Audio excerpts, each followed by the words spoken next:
Monsoon यानी बारिश के मौसम में कई बार ऐसी चीजें देखने को मिलती हैं जो हमें सोचने पर मजबूर कर देती हैं। जैसे धूप और बारिश का एक साथ होना, बिजली कड़कना और बिजली कड़कने के बाद बादलों का गरजना। ऐसे न जाने कितने ही सवाल हमारे मन में उठते हैं। आज भास्कर एक्सप्लेनर में जानेंगे ऐसे ही कुछ सवालों के जवाब।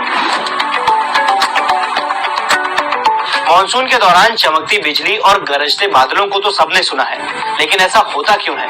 आसान भाषा में बोले तो जब बादलों में मौजूद हवा और बारिश की बूंदों के बीच फ्रिक्शन होता है तो बारिश की बूंदें चार्ज हो जाती हैं। फिर जब ये बादल आपस में टकराते हैं तो बिजली पैदा होती है और तेज रोशनी चमकती है। फिर ये बिजली मूवमेंट करती है तो वायुमंडल में गर्मी बढ़ जाती है।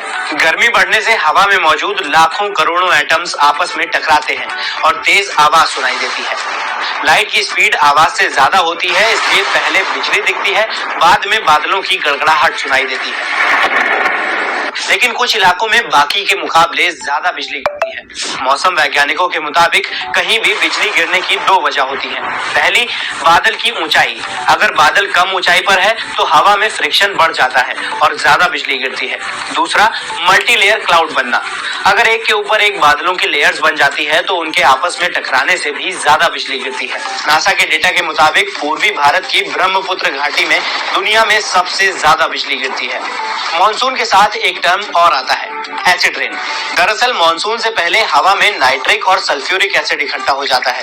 हवा या बादल में मौजूद पानी की बूंदें जब बड़ी और भारी हो जाती हैं तो ग्रेविटी की वजह से नीचे गिरने लगती हैं, जिससे हवा में मौजूद एसिड भी इसके साथ घुल जाता है। इस दौरान उन पर सरफेस टेंशन और ग्रेविटी दोनों लगते हैं, जिस वजह से नीचे गिरते हुए ये बूंदें गोल आकार की हो जाती हैं। मॉनसून की इस पहली बारिश को ही एसिडिक रेन कहते हैं। कई बार ऐसा भी होता है कि धूप और बारिश साथ में हो जाते हैं। ऐसा इसलिए क्योंकि कभी कभार बादलों के बीच की डिस्टेंस काफी ज्यादा होती है, जिस वजह से वो सूर्य की किरणों को रोक नहीं पाते और धूप बारिश दोनों एक साथ दिखती है। इसी दौरान सूर्य की किरणें पानी की बूंदों से टकराकर स्कैटर होकर 7 रंगों में बढ़ जाती हैं, जिससे हमें सुंदर सी अर्धचंद्राकार आकृति दिखाई देती है, जिसे इंद्रधनुष या रेनबो कहते हैं। लेकिन जब सैटेलाइट इमेज से देखें तो रेनबो का पूरा छल्ला देखा जा सकता है। इसके अलावा एक और सवाल उठता है कि क्या बादल सच में फटते हैं? तो जवाब है कि ऐसा कुछ नहीं होता। हाँ, जब किसी छोटे से इलाके में बहुत कम समय में बहुत ज्यादा बारिश होती है तो इसको बादल फटना कह दिया जाता है। तो ये थे मॉनसून से जुड़े कुछ सवाल और उनके जवाब। ऐसे ही और भी वीडियोस के लिए